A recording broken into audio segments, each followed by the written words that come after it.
namin.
Amen. Sumainyo ang Panginoon At sumaiyo rin. at mga kapanalig, sama-sama po tayo magdiwang sa ating banal na piging, ating ginugunita, si Santa Clara.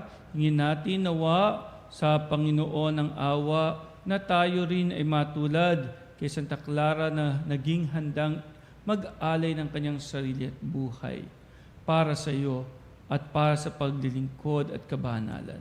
Kaya sa mga pagkakataon na kami po ay nagkulang sa pagmamahal sa iyo, Panginoon, at sa aming kapwa, kami dumudulog sa iyong awa.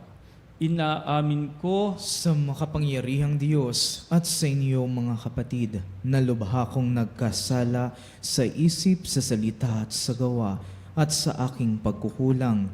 Kaya isinasamo ko sa mahal na Birheng Maria, sa lahat ng mga anghel at mga banal, at sa inyo mga kapatid, na ako'y panalangin sa Panginoong ating Diyos.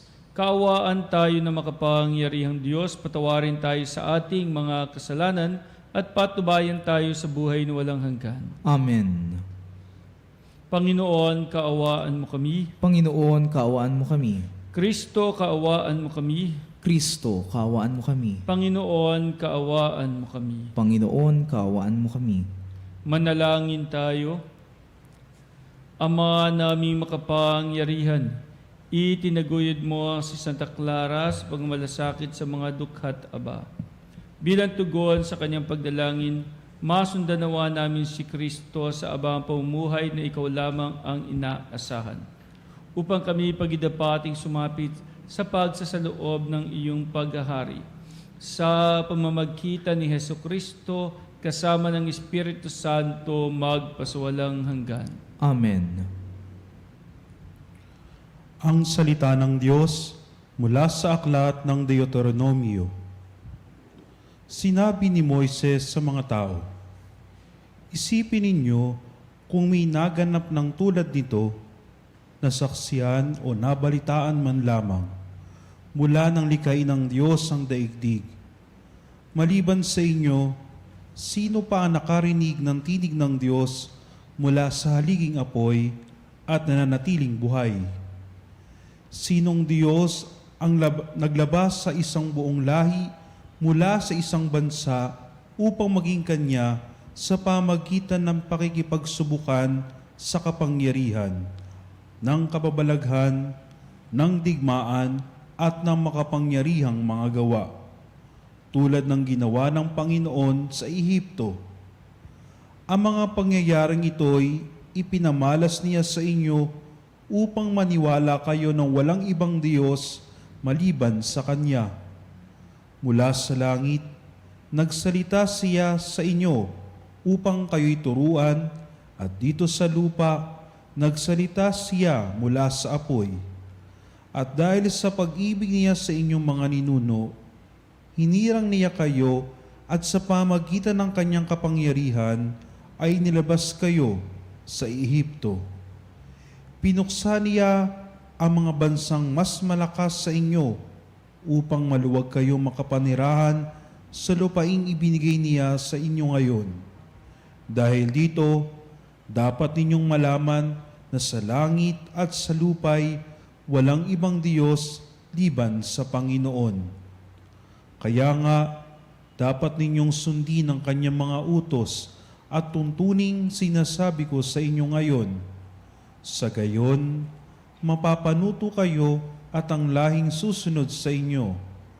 Magtatagal kayo habang panahon sa lupaing ibinigay niya sa inyo. Ang salita ng Diyos. Salamat sa Diyos. Salmong tugunan, tugon. Sa lahat ng ginawa mo, magbubulay-bulay ako. Sa lahat ng ginawa mo, magbubulay-bulay ako. Kaya aking babalikang gunitain ang ginawa, ang maraming ginawa mong tunay na kahanga-hanga. Sa lahat ng ginawa mo, ako'y magbubulay-bulay. Magbubulay-bulay ako sa diwa ko at isipan. Sa lahat ng ginawa mo, magbubulay-bulay ako. Ang daan mo, Panginoon, ay tunay na daang banal, at wala nang ibang Diyos na sa iyo'y ipapantay. Ikaw ang Diyos na ang gaway tunay na kahanga-hanga. Iyang kadakilaan mo'y nahayag na sa nilikha. Sa lahat ng ginawa mo, magbubulay-bulay ako. Dahilan sa iyong lakas, mga hirang mo'y tinubos. Ang lahat ng mga angkan ni Jose at ni Jacob, ikaw, O Diyos, ang nanguna sa bayan mong parang kawan. Si Moises at Aaron, yung iyong naging kamay. Sa lahat ng ginawa mo, magbubulay-bulay ako.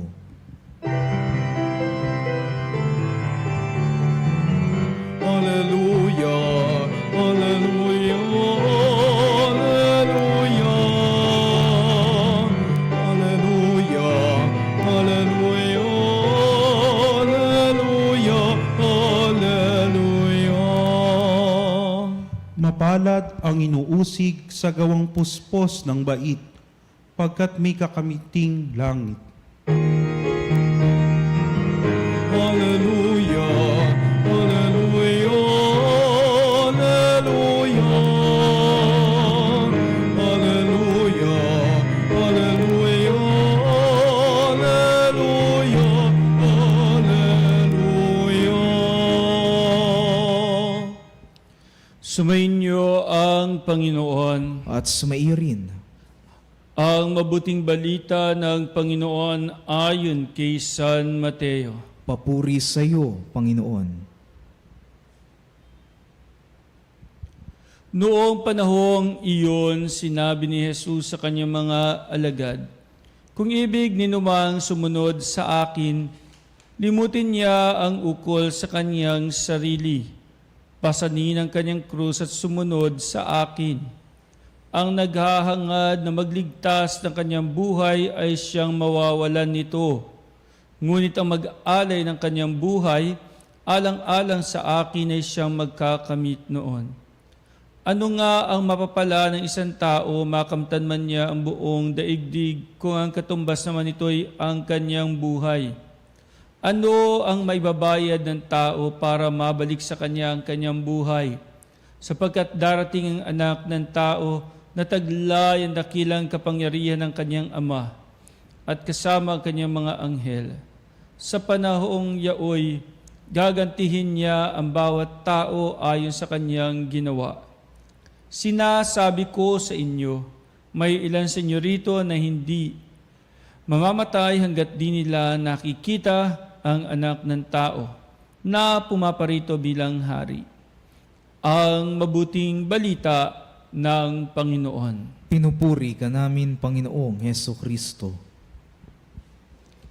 At mga kapanalig, napakagandang pagkakataon na ang ating Ebanghelyo ay natapat din sa paggunita kay Santa Clara, sapagkat ang sabi nga sa ating ang Ebanghelyo ngayon ay, "Kung ibig ninumang sumunod sa akin, limutin niya ang ukol sa kanyang sarili, pasanin ang kanyang krus at sumunod sa akin." And that is exactly what Saint Clare did during that time. Siya ay isang babaeng pinanganak sa isang mayaman, may kayang pamilya. Ayan, katulad ni San Francisco ng Assisi din, na dahil pareho silang magkabata, ni San Francisco ng Assisi.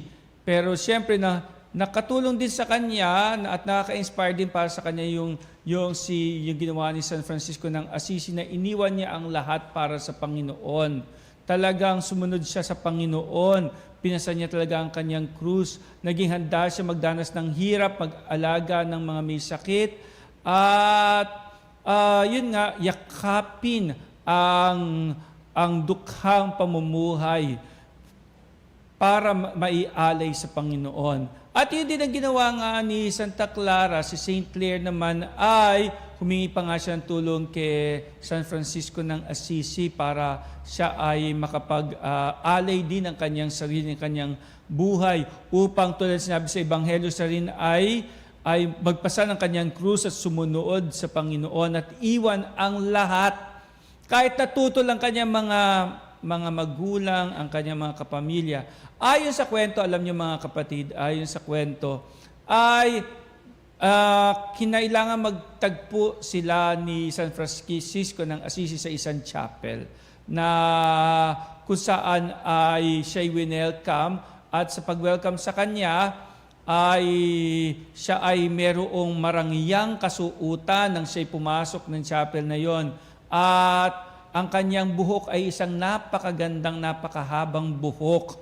Ayon sa kwento ay ang naghihintay sa kanya pala doon sa chapel na yon ay ang damit na inihanda ni San Francisco ng Assisi para sa kanya na walang iba kundi isang damit sako na napakagaspang at napakakati sa katawan.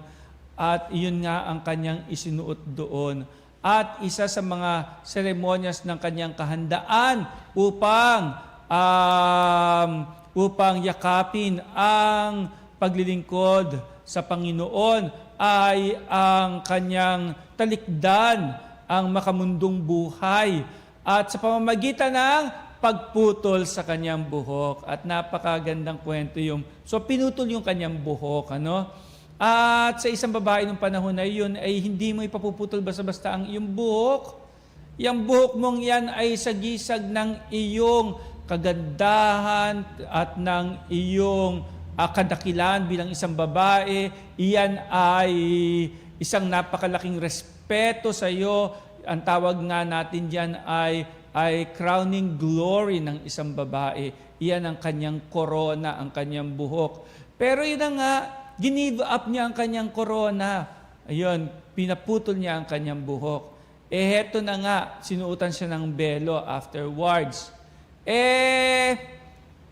Eventually, dumating din yung kanyang mga kamag-anak upang siya ay kuhanin ng puwersahan. Nung una, pinakikiusapan siya. Na hindi siya makuha sa pakiusap, siya ay sa puwersahan, by force na siya ay pinilit na iuwi. Pero hindi siya pumayag. Ayon sa kwento, kumapit talaga siya sa altar. At sa pagkapit siya sa kanyang altar, ay pinakita niya sa kanyang mga kamag-anak, ang kanyang kahandaan, na talagang iwan ang lahat.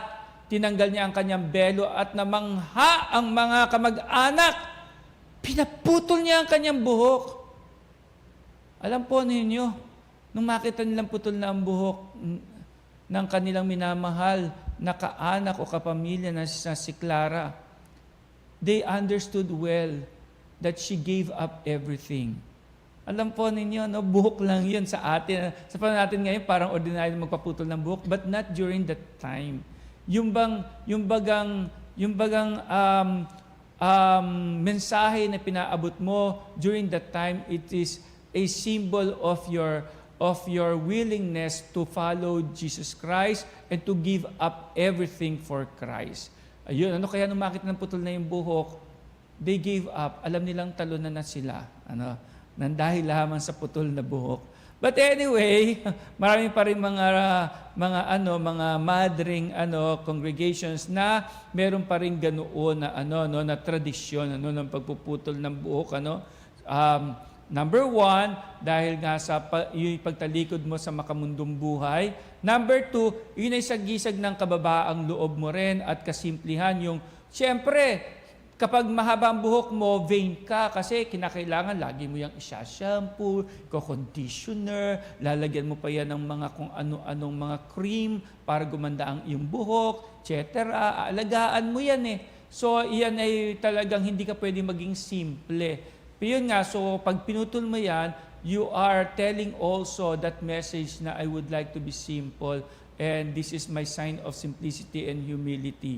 Number 3, it's also a sign of your dedication and availability. Oo naman, meron akong kaklase nung high school, may lakad kami, nagmamadali kami, na-late kami dahil sa kanyang buhok na pagkahaba-haba, tinitrintas ng kanyang nanay. Sandali lang, Leonard. Hintayin mo ako, tinitrintas pa yung buhok ko. Sabi ko, mahuhuli tayo doon. Baka di tayo papasukin doon sa sports complex kapag tayo ay nahuli. Sandali lang, malapit na. Ayun, nang maitrintas na yung kanyang buhok dito sa kanan, o tara na, naitrintas na. Sandali lang, itong kaliwa naman ang ititrintas. Sabi ko, naubos ang oras natin sa katitrintas na yan. Sabi ko gano'n. So, iyon. So, alam mo yung panahon at oras, pag-uukulan mo talaga ng panahon at oras ang buhok na yan. Pero kapag pinutol mo yan, ibig sabihin, buong oras mo inilalaan mo na kay Lord. So, iyon ano. So, maraming mga symbolisms, ano, maraming mga reasons kung bakit pinuputol ang buhok noong araw. Ano. Although ngayon, it's no longer it's about cutting your hair or not. Kasi putol nga ang buhok mo, pero hindi ka naman talaga, hindi mo pa rin na ibibigay ng totoo ang iyong sarili. Hindi mo pa rin na i-dedicate kay Lord ang iyong buhay. So kung hindi pa rin naman, wala din yan sa pagpuputol ng buhok. Pero yun nga, ay nung panahon ni Santa Clara, talagang it really means everything. Yun talagang pagpuputol ng buhok ay talagang merong kahulugan sa kanilang buhay at isinasa buhay nila yon. Isinabuhay talaga hanggang sa kahuli-hulihang buhay na ni Santa Clara ay inialay niya ang kanyang buong buhay sa Panginoon. Mga kapanalig, alam po ninyo, sa ating buhay, hindi buhok ang hinihingi sa atin ng Panginoon ngayon. Hindi buhok lang. Sabi ko nga pwede mong putulin ang buhok mo pero it doesn't mean na talagang binibigay mo ng buong buo ang puso mo pa rin sa Panginoon. Amen.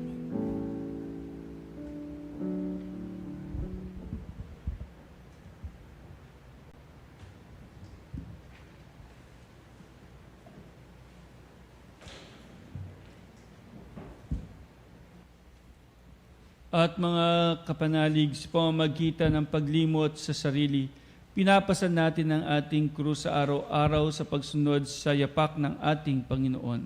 Manalangin tayo upang mapawi ang pagiging makasarili na naghihiwalay sa atin sa Diyos. Ating itugon, Panginoon, dinggin mo ang aming panalangin. Panginoon, dinggin mo ang aming panalangin.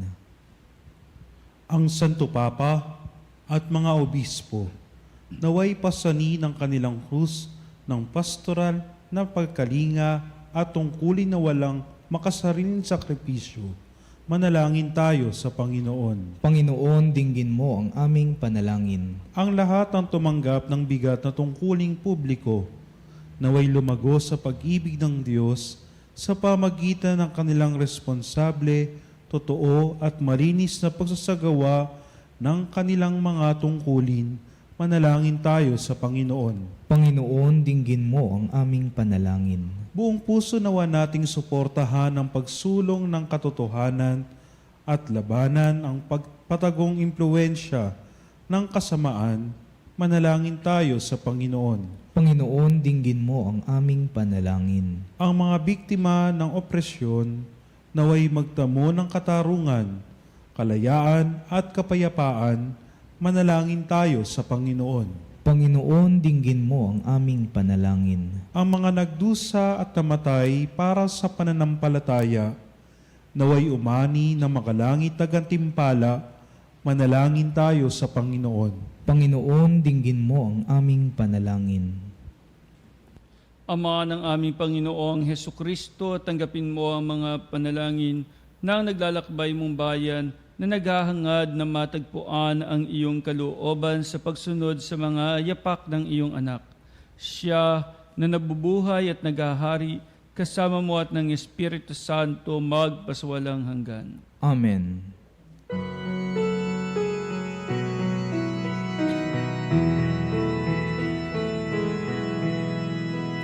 Aming hatid, alay na ito, ang tinapay na nagmula sa pagpapala mo. At tanggapin ang alak na ito, inuming inihain sa'yo. Mahal naming Diyos, inyong tanggapin ang munting alay mula sa amin. Buong puso naming hintayin pagpapala na aming hiling. Pagpapala na aming hiling.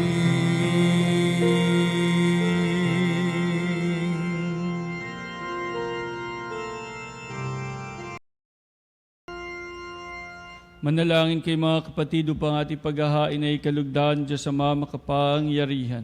Tanggapin nawa ng Panginoon itong paghahain sa iyong mga kamay sa kapurihan niya at karangalan sa ating kapakinabangan at sa buong sambayanan niyang banal. Ama naming lumikha, sa pagpapahayag namin sa iyong kadakilaan, ngayong ginugunta namin ang dalagang si Santa Clara, ang kalugod-lugod niyang kagitingan sa pamumuhay, ay magpagindapat nawang kalugdan mo ang aming mga alay.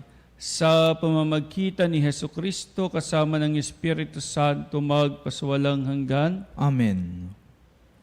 Sumainyo ang Panginoon. At sumaiyo rin. Itaas sa Diyos ang inyong puso at diwa. Itinaas na namin sa Panginoon. Pasalamatan natin ang Panginoong ating Diyos. Marapat na siya ipasalamatan. Ama naming makapangyarihan, tunay ngang marapat na ikaw ay aming pasalamatan. Ngayon kinagagalak naming may mga banal na tao na nagtatalaga ng sarili sa anak mong si Hesukristo upang ipamalas nila ang paghahari mo at maakit ang kapwa na manalig sa iyo. Ngayon sa amin binibigay ng iyong anak na minamahal ang kabanalang iyong taglay at hangad mong kamti ng tanan. Ito ang pinanggalingang amin ngayong nililingon. Dito mo rin nais na kami makarating at humantong. Kaya kaisa ng mga anghel nagsisiawit ng papuri sa iyo nang walang humpay sa kalangitan. Kami nagbubunyi sa iyong kadakilaan.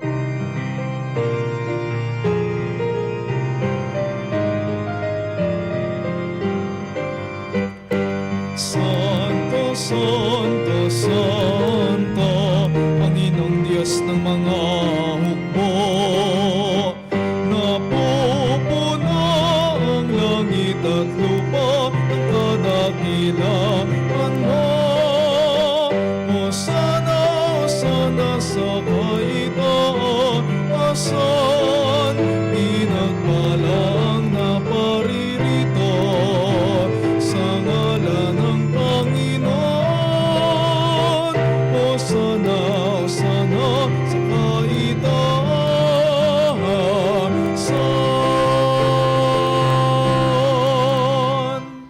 Ama naming banal, ikaw ang bukal ng tanang kabanalan, kaya't sa pamamagitan ng iyong Espiritu, gawin mong banal ang kaloob na ito upang para sa amin ay maging katawan at dugo ng aming Panginoong Hesukristo.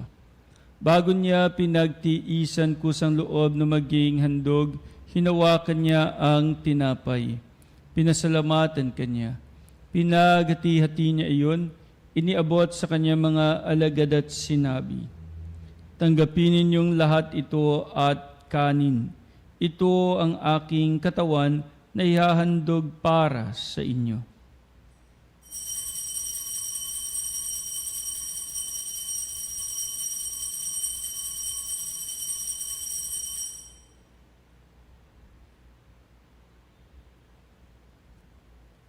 Gayon din naman, nung matapos ang hapunan, hinawakan niya ang kalis, muli kanyang pinasalamatan. Iniabot niya ang kalis sa kanyang mga alagad at sinabi, "Tanggapin ninyong lahat ito at inumin. Ito ang kalis ng aking dugo ng bago at walang hanggang tipan. Ang aking dugo na ibubuhos para sa inyo at para sa lahat, sa ikapagpapatawad ng mga kasalanan. Gawin ninyo ito sa pag-alala sa akin."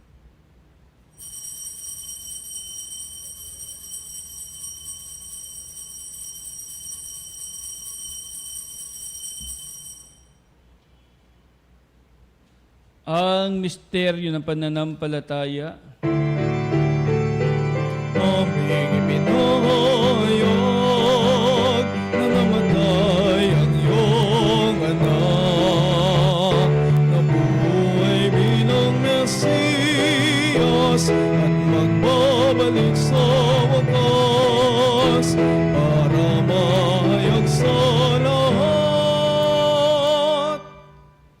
Ang mga ginagawa namin ngayon ng pag-alala sa pagkamatay at muling pagkabuhay ng iyong anak, kaya't iniaalay namin sa iyo ang tinapay, nagbibigay buhay at ang kalis na kakaloob ng kaligtasan. Kami nagpapasalamat dahil kami iyong minarapat na tumayo sa harap mo para maglingkod sa iyo. Isinasamo namin kami magsasalo-salo sa katawan at dugo ni Kristo ay mabuklod sa pagkakaisa sa pamamagitan ng Espiritu Santo. Amalingapin mo ang iyong simbahang laganap sa buong daigdig.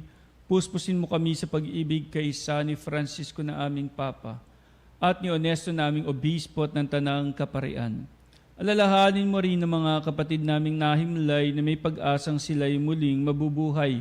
Gayun din ang lahat ng mga pumanaw. Kaawaan mo sila at patuloyin sa iyong kaliwanagan. Kaawaan mo at pagidapatin kaming lahat na makasalo sa iyong buhay na walang wakas. Kaisa ng mahal na Birheng Maria, Ina ng Diyos, ng kanyang kabiyak ng puso, si San Jose. Kaisa ng mga apostol at ng lahat ng mga banal na namuhay dito sa daigdig ng kalugod-lugod sa iyo. May pagdiwang nawa namin ang pagpupuri sa ikararangal mo sa pamamagitan na iyong anak na aming Panginoong Hesukristo. Sa pamamagitan ni Kristo, kasama niya at sa Kanya lahat ng parangal at papuri sa iyo, Diyos sa mga makapangyarihan kasama ng Espiritu Santo magpasawalang hanggan. Amen, amen, amen, amen. Bilang isang bayan ng Diyos, dumulog tayo ngayon sa Ama sa panalangin itinuro ng ating Panginoong Hesukristo.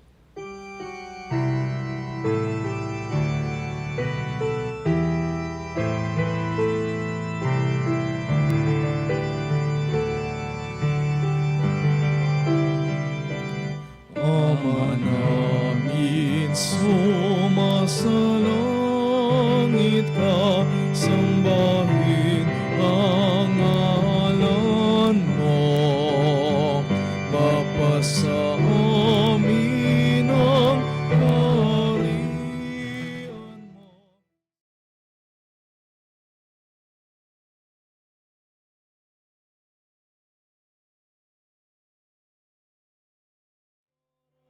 Sa langit, bigyan mo kami ngayon ng aming kakanin sa araw-araw at patawarin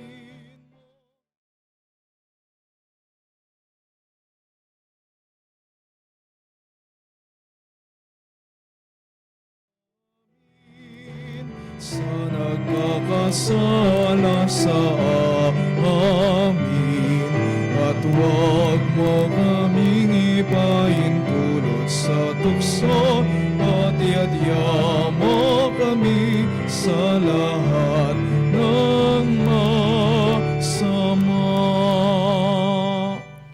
Nihiling namin kami adiya sa lahat ng masama, pagkalooban ng kapayapaan araw-araw, iligtas sa kasalanan, at ilayo sa lahat ng kapahamakan, samantalang aming pinanabikan ng dakilang araw ng pagpapahayag ng tagapagligtas naming si Heso Kristo. Sapagkat iyong kaharian at ang kapangyarihan at ang kapurihan magpakailanman. Amen. Panginoong Heso Kristo, sinabi mo sa iyong mga apostol, kapayapaan ang iniiwan ko sa inyo, ang aking kapayapaan ang binibigay ko sa inyo. Tunghayan mo ang aming pananampalataya at huwag ang aming mga pagkakasala. Pagkalooban mo kami ng kapayapaan at pagkakaisa ayon sa iyong kalooban, kasama ng Espiritu Santo magpasawalang hanggan. Amen.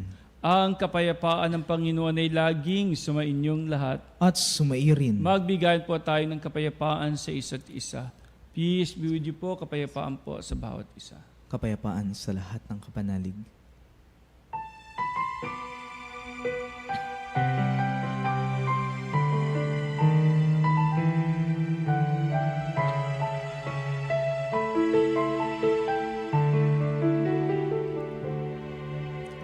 Kordero ng Diyos na nag-aalis ng mga kasalanan ng sanlibutan, maawa ka sa amin. Kordero ng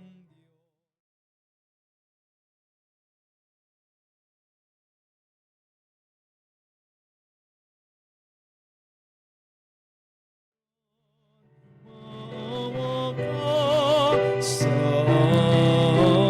amin.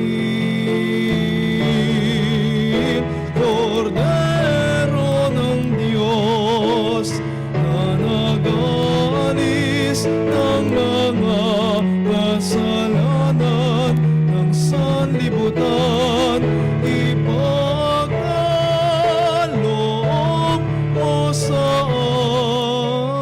amin ang kapayapaan.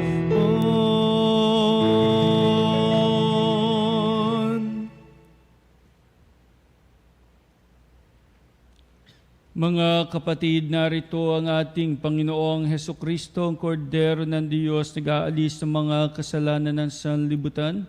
Mapapalad tayong inaanyayahan sa kanyang banal na piging. Panginoon, hindi ako karapat-dapat na magpatuloy sa iyo, ngunit sa isang salita mo lamang ay gagaling na ako.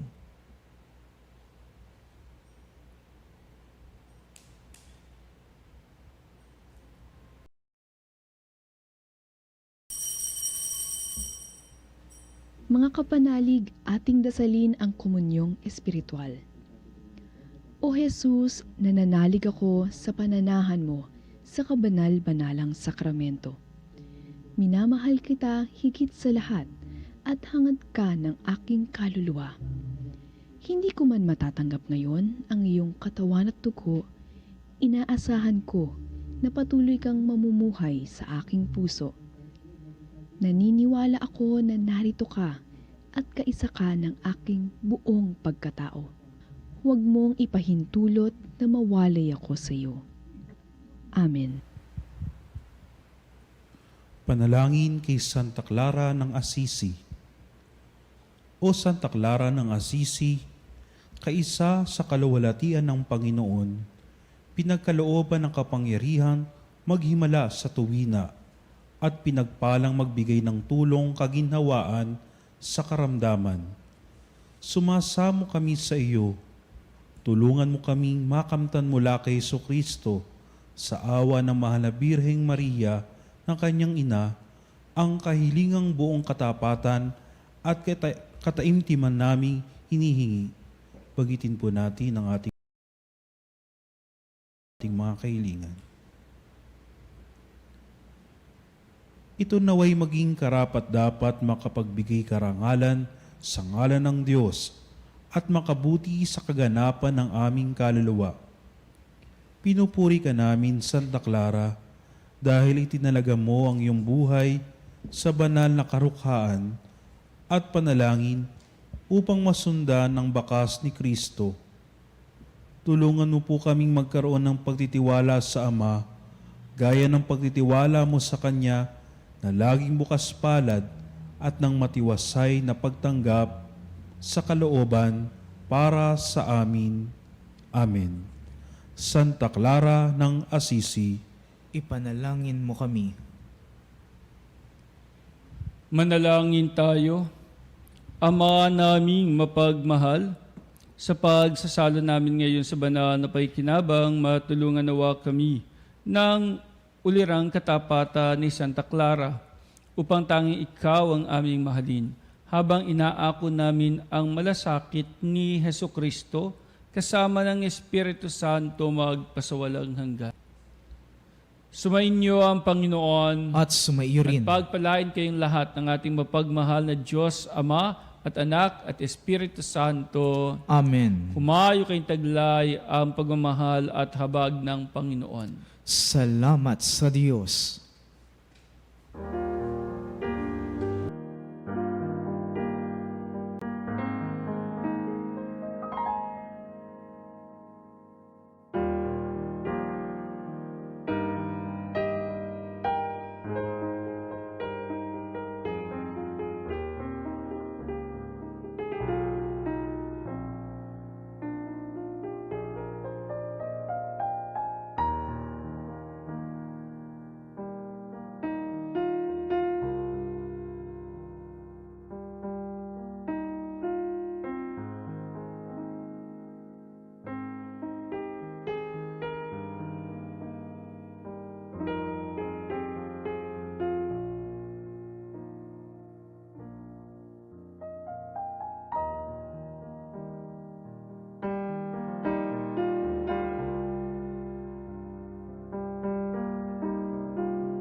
Salutoris hostia,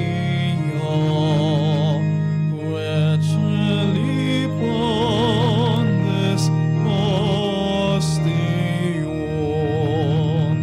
bella premoros Dio, dorum orfer auxilium,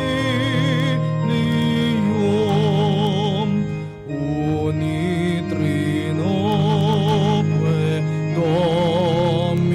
Dominum, sit sempiterna gloria, qui vetam sine terminum, nobis non et in patria. Amen.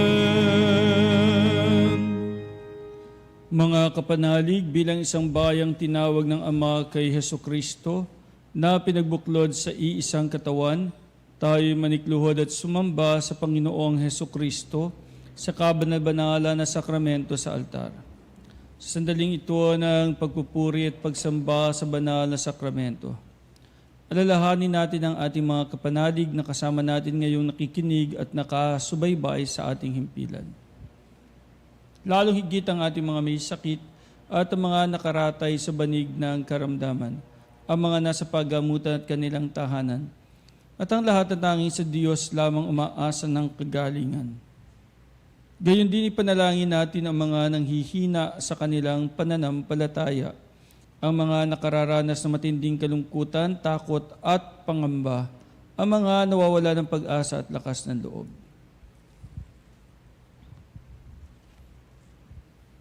O Diyos, halina at kami tulungan. O Panginoon, magmadali ka sa iyong pagdamay. Papuri sa Ama at sa Anak at sa Espiritu Santo. Kapara noong una, ngayon at magpasawalang hanggan. Amen.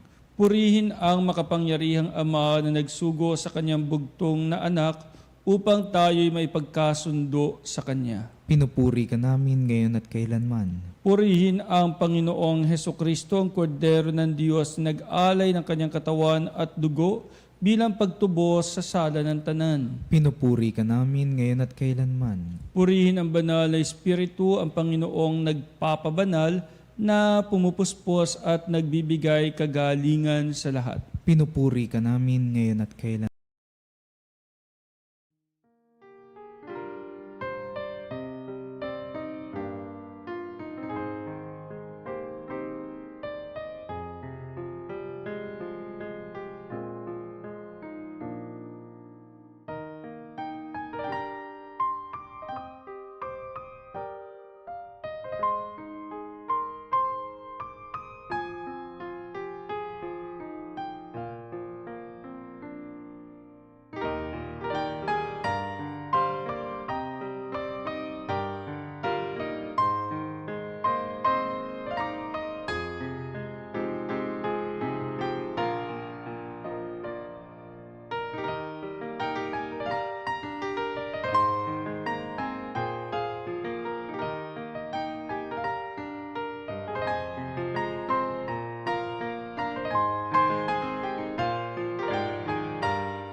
Makapangyarihang Diyos na walang hanggan, Ikaw ang aming Panginoon at butihing Ama. Sa iyong pagpapala ay pinagkaloob mo ang lakas sa aming kahinaan. Tunghayan mo po ng may kagandahang loob ang iyong mga lingkod na may sakit at karamdaman, ang mga nababalisa at nawawala ng pag-asa, ang mga natatakot at nalulumbay, ang mga may mga matinding problema at pinagdaraan ng hirap sa buhay, ang mga nasa bingit ng kamatayan. Pagalingin at aliwin mo po sila sa kanilang mga karamdaman at ibalik sa kalusugan at kapanatagan ng loob upang mabatid nila ang iyong kabutihan at sila'y magpasalamat sa iyong banal na pangalan. Hinihiling namin ito sa pamamagitan ni Kristong aming Panginoon. Amen. Panginoon, nagsusumamo kaming dalawin ang tahanang ito at alisin mula rito ang lahat ng mapanirang kapangyarihan ng kaaway. Manahanawa rito ang iyong mga anghel na banal upang panatilihin kami sa kapayapaan at sumaaminawan lagi ang iyong pagpapala. Hinihiling namin ito sa pamamagitan ni Kristong aming Panginoon. Amen. Gawaran nawa tayo ng makapangyarihang Diyos ng kapanatagan ng loob at mapayapang buhay. Amen. Tantum ergo sacramentum veneremur cernui et anticum documentum novocenda tritui recet fides supplementum sensum defectui genitori genitore lauset jubilotio salus honor virtus moque sit et benedictio procedenti ab utroque comparsit laudatio. Amen.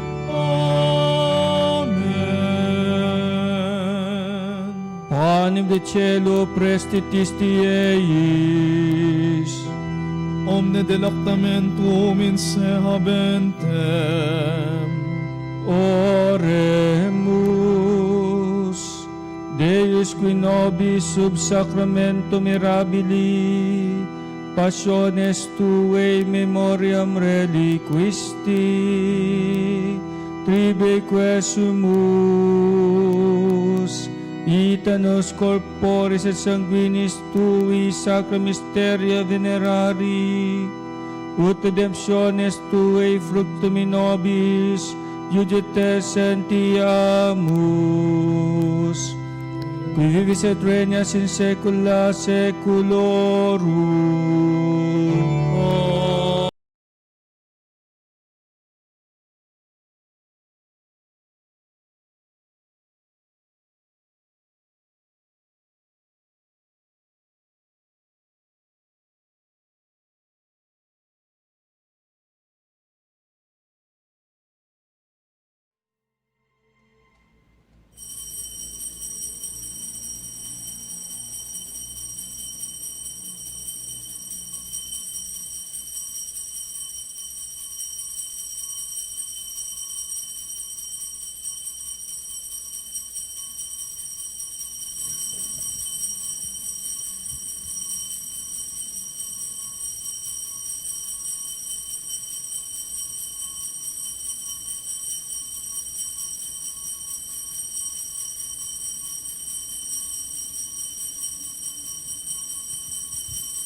Purihin ang Diyos. Purihin ang Diyos. Purihin ang kanyang banal na pangalan. Purihin ang kanyang banal na pangalan. Purihin si Jesucristo, Diyos na totoo at tao namang totoo. Purihin si Jesucristo, Diyos na totoo at tao namang totoo. Purihin ang ngalan ni Jesus. Purihin ang ngalan ni Jesus. Purihin ang kanyang kabanal-banalang puso. Purihin ang kanyang kabanal-banalang puso. Purihin ang kanyang kamahal-mahalang dugo. Purihin ang kanyang kamahal-mahalang dugo. Purihin si Jesucristo sa banal na sakramento sa altar. Purihin si Jesucristo sa banal na sakramento sa altar. Purihin ang Espiritu Santo ang mang-aaliw. Purihin ang Espiritu Santo ang mga aliw. Purihin ang dakilang ina ng Diyos si Maria Santissima. Purihin ang dakilang ina ng Diyos, si Maria Santissima. Purihin ang kalinis-linisang paglilihi sa Kanya. Purihin ang kalinis-linisang paglilihi sa Kanya. Purihin ang Kanyang malulhating pag-aakyat sa langit. Purihin ang kanyang maluwalhating pag-aakyat sa langit. Purihin ang ngalan ni Maria, Birhen at Ina. Purihin ang ngalan ni Maria, Birhen at Ina.